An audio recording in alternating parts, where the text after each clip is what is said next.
has all that stuff.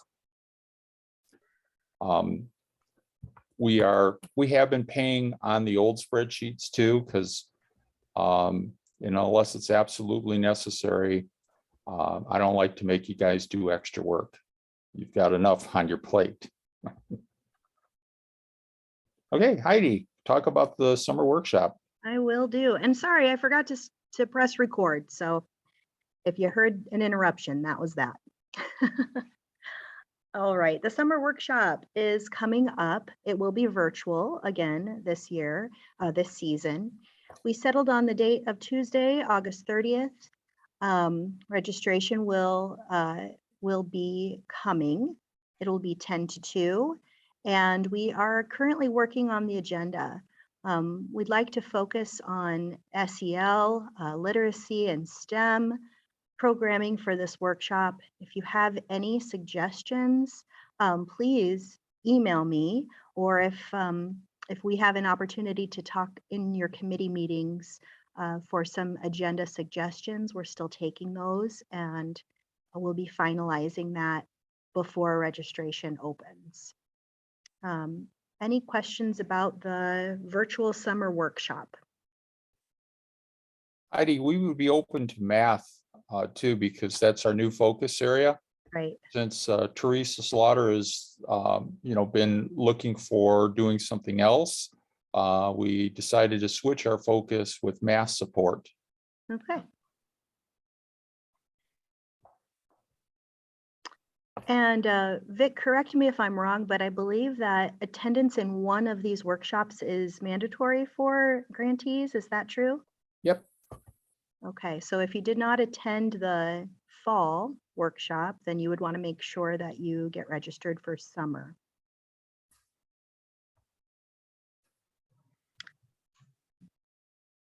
All right. And then Vic wanted me to add this opportunity for a webinar series regarding human trafficking. It is also free, I believe, and it's a short webinar. Do you want to speak a little bit about that, Vic? Yeah, this came through the U.S. Department of Education, and it's actually being done by the American Institutes for Research. And it'll be a good overview. And we need to be aware of some of those highlights of human trafficking, so that if we spot them in our programs, we can report them right away to the proper authorities, because no one wants a child to become a victim of this. So this might be some really good information. And again, it's free to attend, and you can certainly count it in your PD.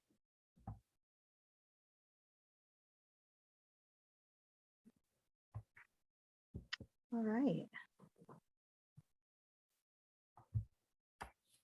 And moving on with PD opportunities, we have the Impact After School Conference coming up.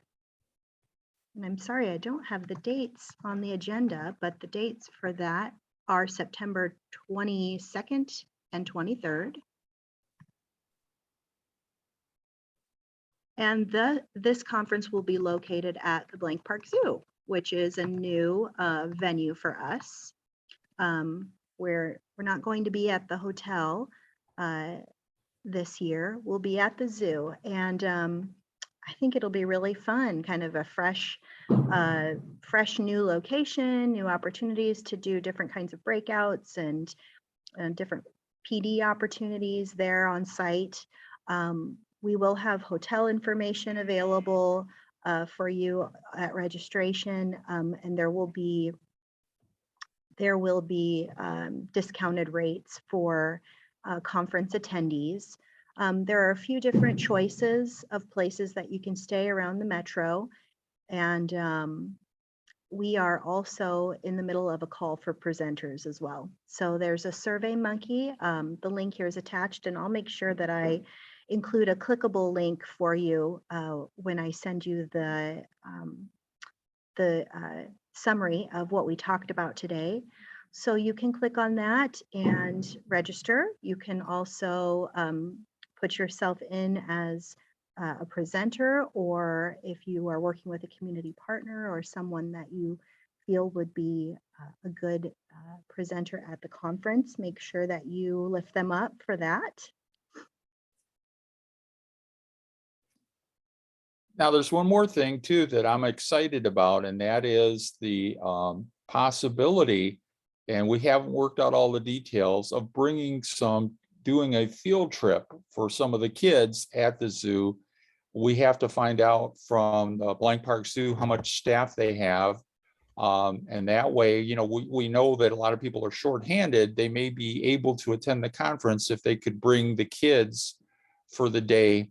And they could go to the zoo, and the Blank Park Zoo folks will give them the tour. You might still need to have one person with all the kids, but that might make a big difference, and it's going to be very limited. So that'll go out separately once we get all the logistics on that.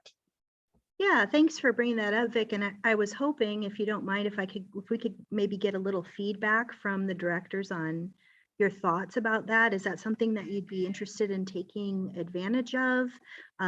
Is that something that you think would be beneficial if we were able to pull it off?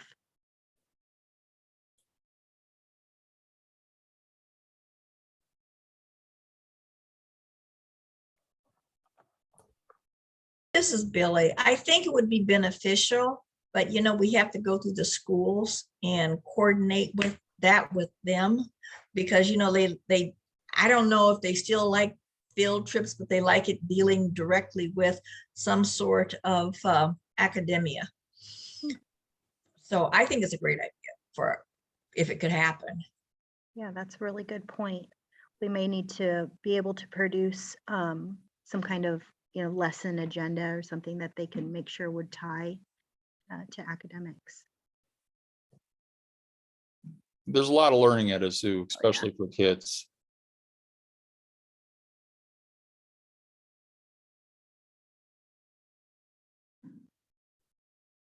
All right, any additional questions about Impact Conference, the call to presenters, or anything having to do with those days?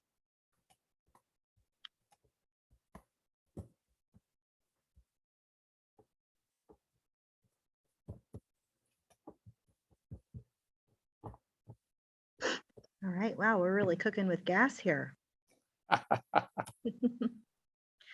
All right, well, I'm going to leave it over to you then, Vic, to speak about the carryover process. Well, there's been a lot of changes. Staff turnover is not just, at your local programs. I mean, the DE has been suffering big time. And so this has been probably the most difficult year for me, because I have been fighting against some of the changes.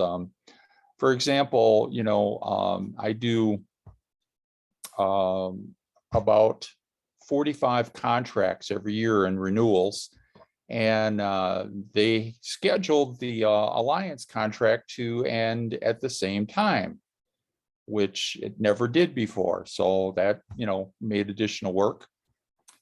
There was also a change request that they wanted to not have an annual grant application, but say, let's wait in 3 years and have more grants. But I explained to them about the time, and that was pushed back. So I've been getting a lot of really difficult things to try to keep things going. And those of you who know me know I really try to make sure that you guys get paid, and get paid in a timely manner. So the two people that ran CASA quit. And everybody that sent me in a carryover request in May, that is already incorporated into your new contract. So you didn't have to do a formal amendment. And that's absolutely the best way.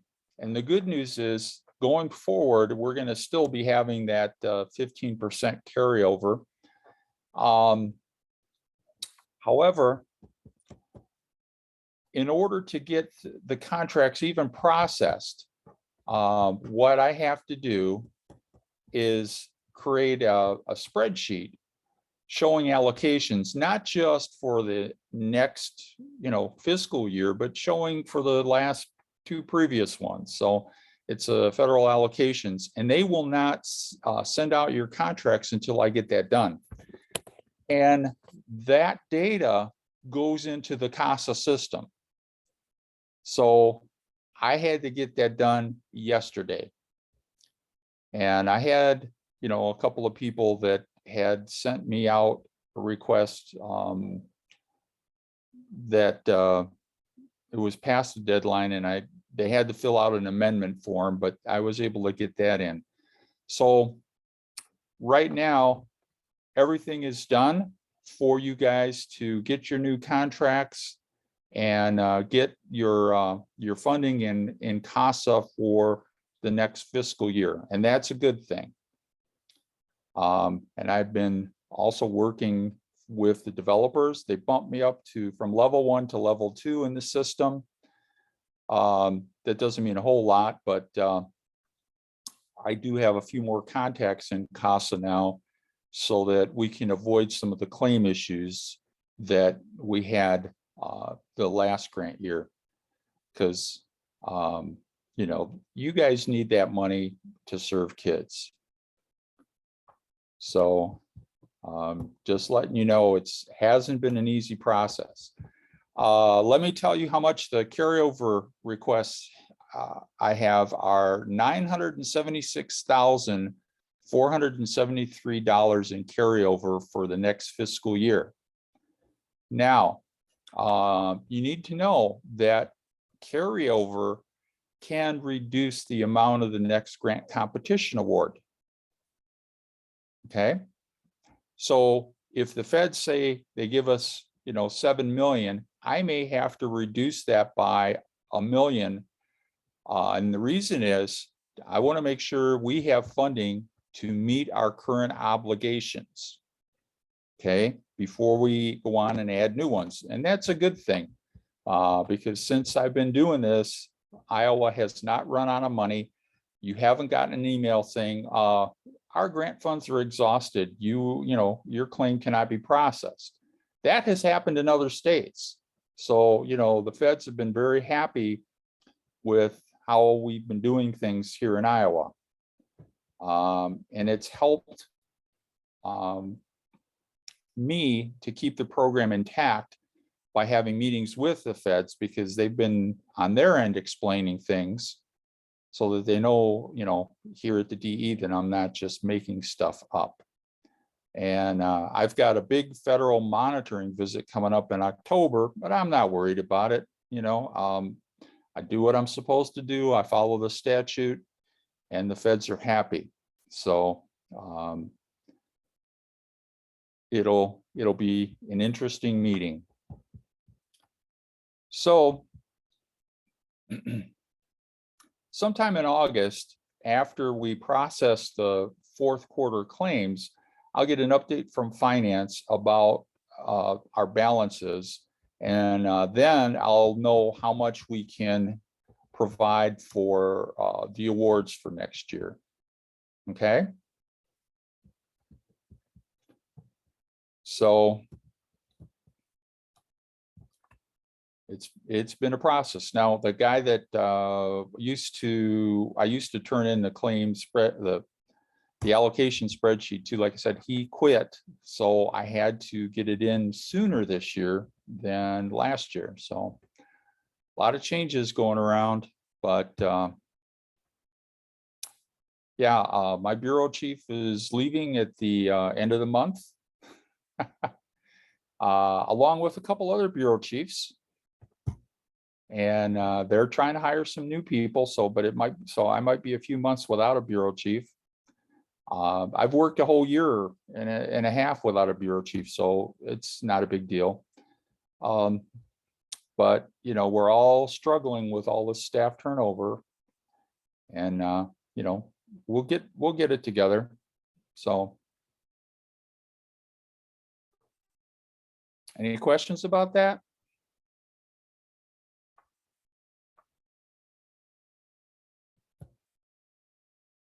Okay. Oh, Heidi, do you have it set that I can share my screen?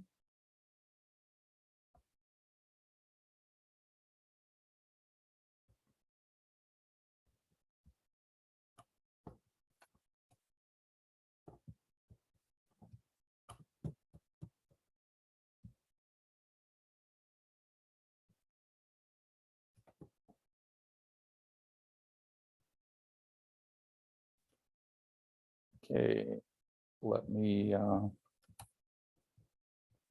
host disabled participant screen sharing. Well, let's wait a second to see if Heidi can bump me up.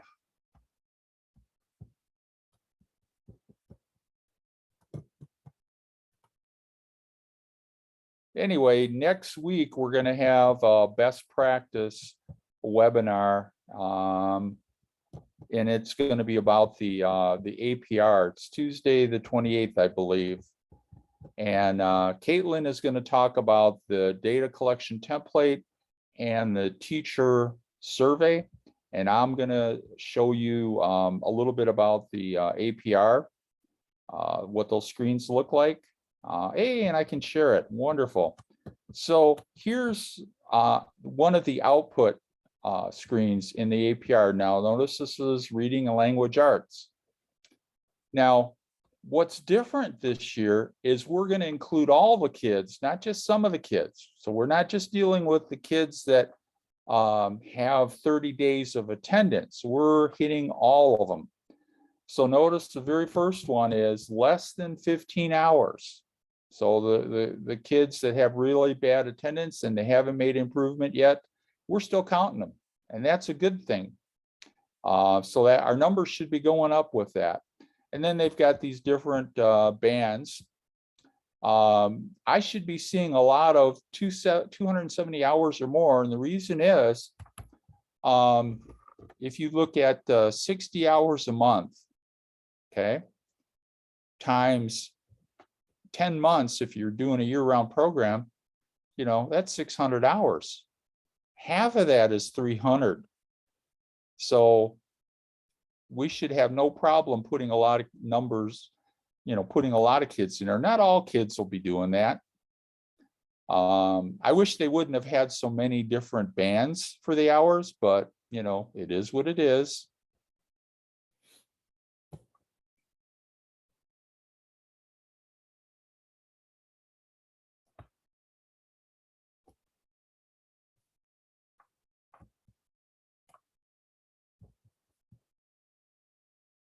And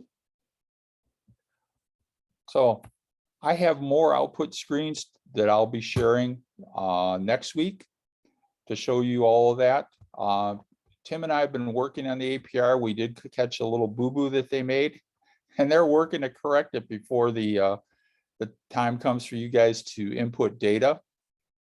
But this is going to be a little bit difficult because it's new. I suggest though, once we get those reports and we get them saved, next year is going to be really easy because you'll have all those reports saved, and all you have to do is run those reports. You won't have to do the setup. This year we've got to do that setup to meet the criteria because it's a little bit specific. But there's only 4 measures that we have to run reports on, and one is the teacher survey. So that shouldn't be too difficult for us to do. Has anybody run a test report?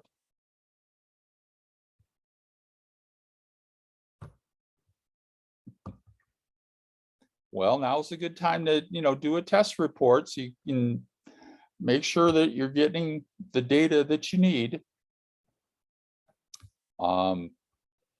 And now this, we also only have 2 input windows instead of 3, which is going to make things easier. And we're only going to report things one time. Even though we got 2 windows, they broke up what we report, which is also good. So I really like the way the new system is set up. I think it's gonna be easier once we get through it the first year. And it's gonna give us a more reliable picture of what we're doing with kids because it's measuring progress, not proficiency. Because a lot of you made great progress with kids, but you were just shy of being able to say this student is proficient. You know, and that's a process of time. We can't wave a magic wand and undo, you know, a child that's a couple years behind. We can't change that overnight. It takes time. But now in this new system, I think we're really going to be doing well. Anybody have any questions or comments on the new GEPR measures, the APR? Here's another thing. There's all this staff turnover. If you've got some new people that are doing the APR, make sure you get their names, email address to Tim Glenn, and so he can update it in the system.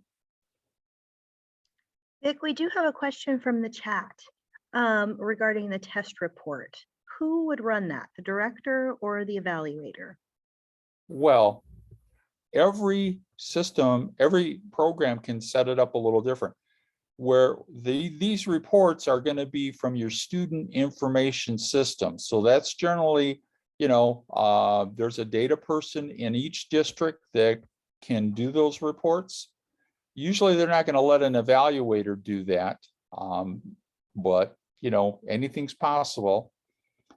I think that your contact would be the principal because they usually have access to the student information system, you know, right on their laptop.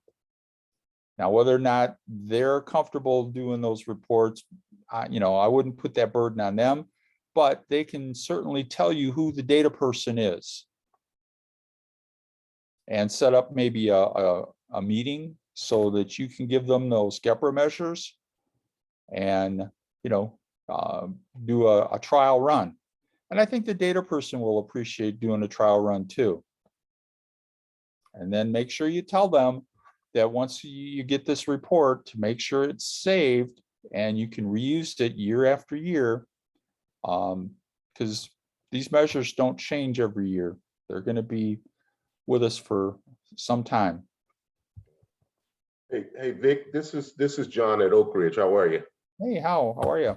Hey, listen, so a couple things. So ever since we received the information about the new GEPR measures and your suggestion to try and do a test run, we've been trying to schedule something with Des Moines Public Schools, but I think there's been a change in our contact person. So for about the last month or so, we have been trying to work on establishing a new contact and trying to get that done. So kind of keep you updated on that process. Okay. Well, you know, here's another thing too, is that Des Moines Public Schools has the grant. They have to do these reports as well. I don't know, it seems like they can take those 4 data reports and just put them at the schools where you guys are serving. You know, I would contact Allison Yukovich because she's in charge of all the after-school programs and try to set up a meeting with her. Yeah, and that's who we've been working with. And I think on the back end of things, she's been looking into trying to clean up some rosters and things like that for us. So it's kind of been an ongoing process, but that's the person that we've been in contact with. So okay, it's not a requirement that you do a test run. It's just you know, you don't want to have any kind of surprises because otherwise, before the data's due, if you run a report and you don't quite get what you need, you'll have to go back and you'll be scrambling to get it. But I think with Des Moines schools, they you know, they've got I know they have a data person, and that shouldn't be an issue for them to run those reports and have them saved. They just need to make sure you guys have access for the kids that you're serving.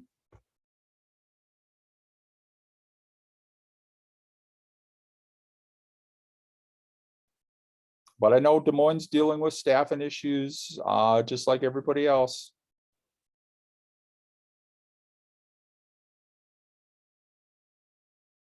All right, any additional questions? I'm going to go ahead and share the agenda again here. All right, moving on.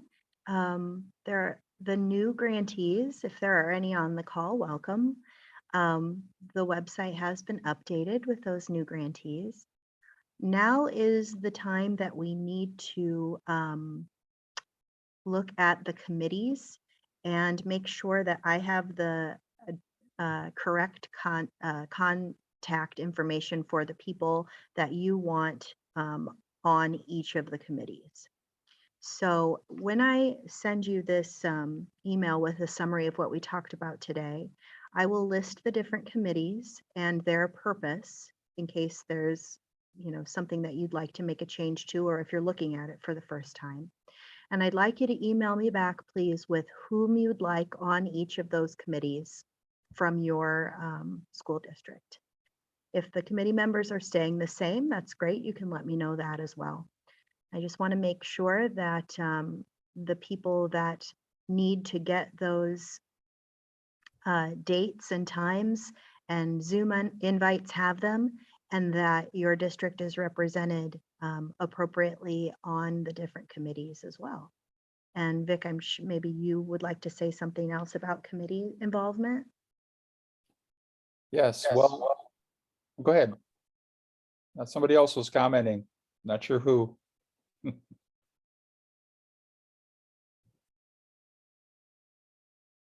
Okay, well, anyway, you're required to be on a committee for each cohort.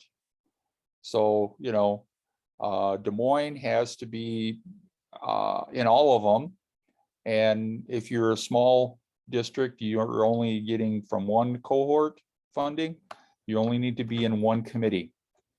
And if you're brand new, and you've only got the one cohort, that we're gonna start you out with that new grantee staff transition committee. Now, that's also beneficial if you get new people, put them in there. And so we go over running a program, and we meet every month, and that's huge in terms of support for new people. So take advantage of that.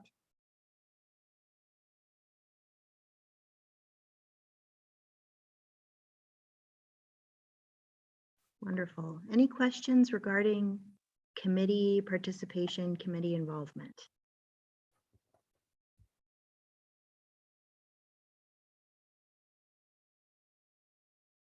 All right.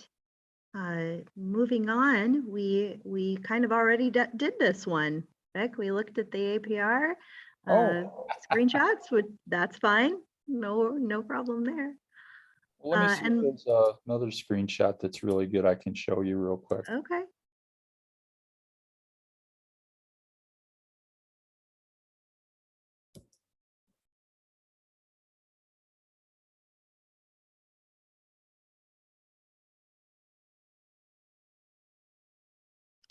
And again, just to reiterate, we will show more of these in the best practice webinar on the 28th, along with some evaluation tools that will be very helpful for you moving forward.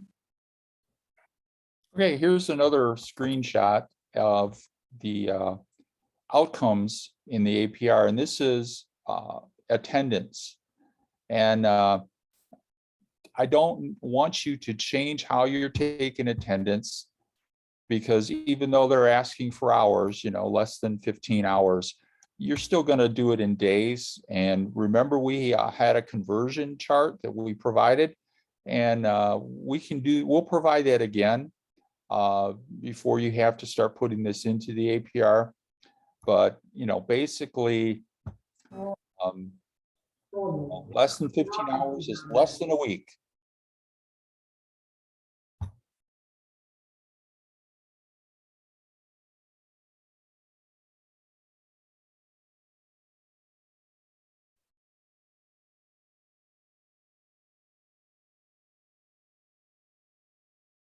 But I think a student information system can actually calculate it based on hours too.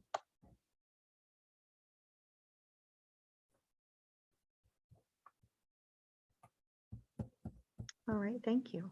Mhm.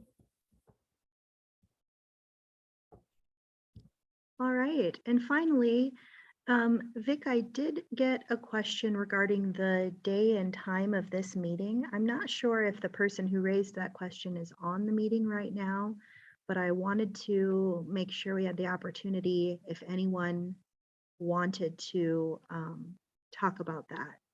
I wanted to just remind everyone too that these meetings are recorded and the recording will be available if for some reason you're not able to make it on a certain day.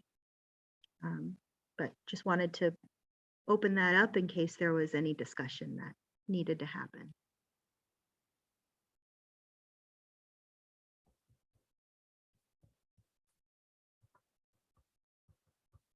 And then also wanted to open it up for any additional sharing or questions that anyone may have.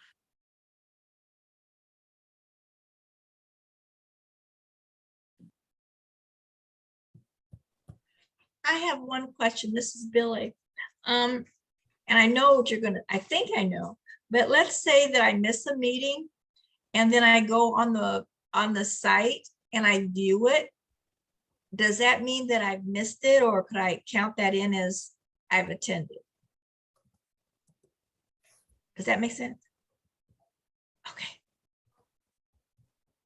That's it. Well, I'm going to let Vic answer that one.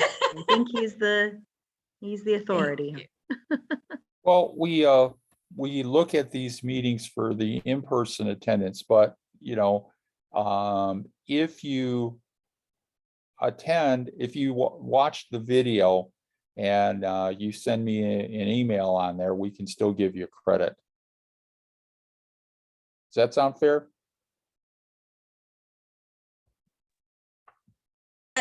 Thank you. It does sound very fair. Thank you. Uh-huh. This is Beth, and sometimes I've had to watch the video later, but I really haven't worried about attendance, but I do put it down as professional development time while I'm watching the video. Yeah, absolutely. We want to give you credit for professional development.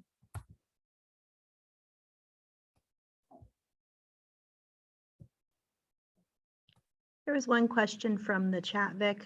Can you remind us when the APR window opens and closes? The APR window is going to open up, I believe it's next week, and it's a long window. It's not like before. It's not a 30-day window.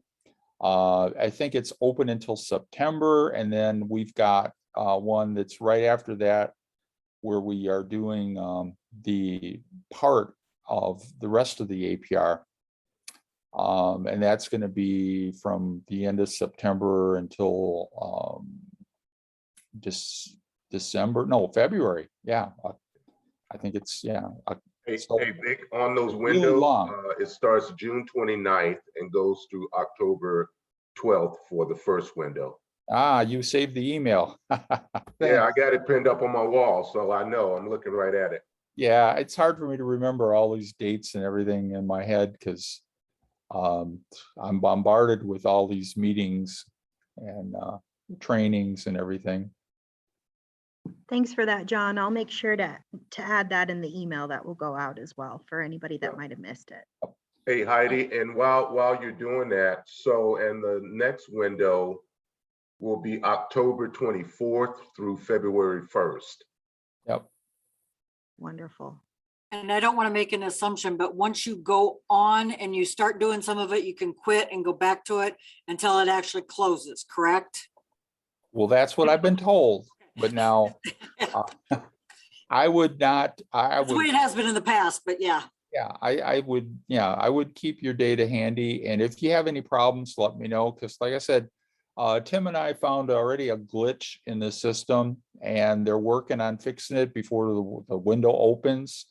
And there may be other things that we haven't found.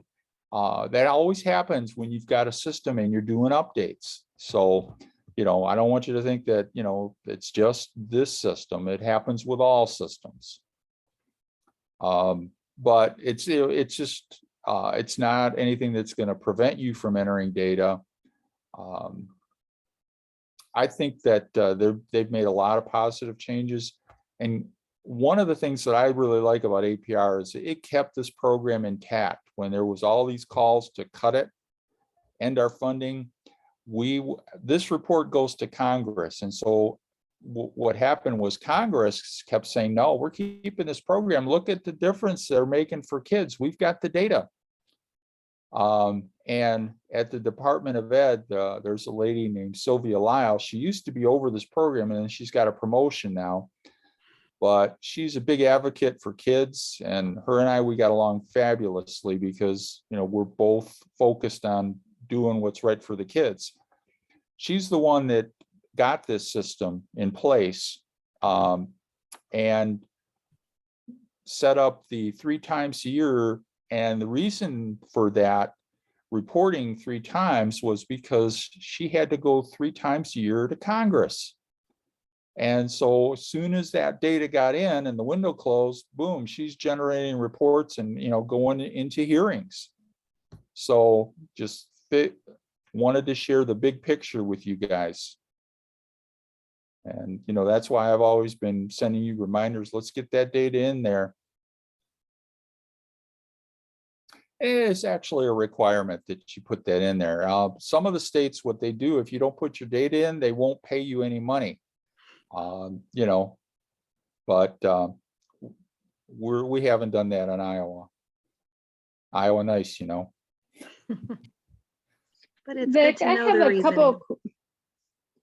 couple questions. Do you have, and maybe this is already up, but pictures or slides that you could share that I could send to my evaluator just so they can see, because they collect a lot of the data for me. I hand off the teacher surveys to them and such, just so I can show them what I need for the report since I input it all.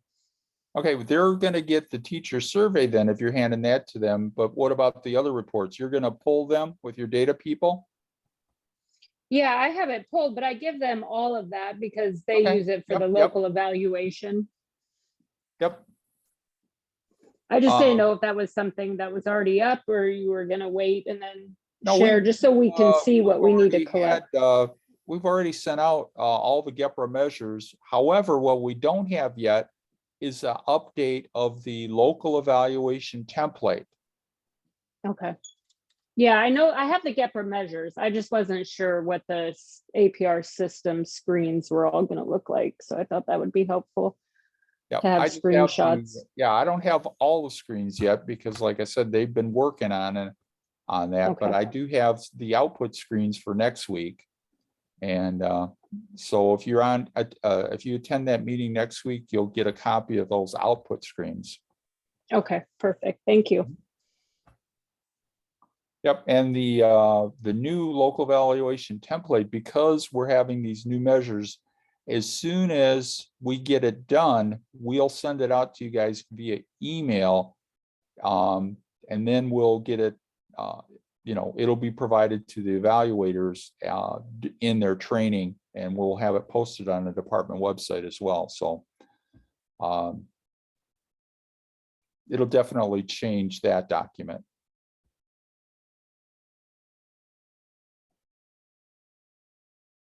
But yeah, good questions.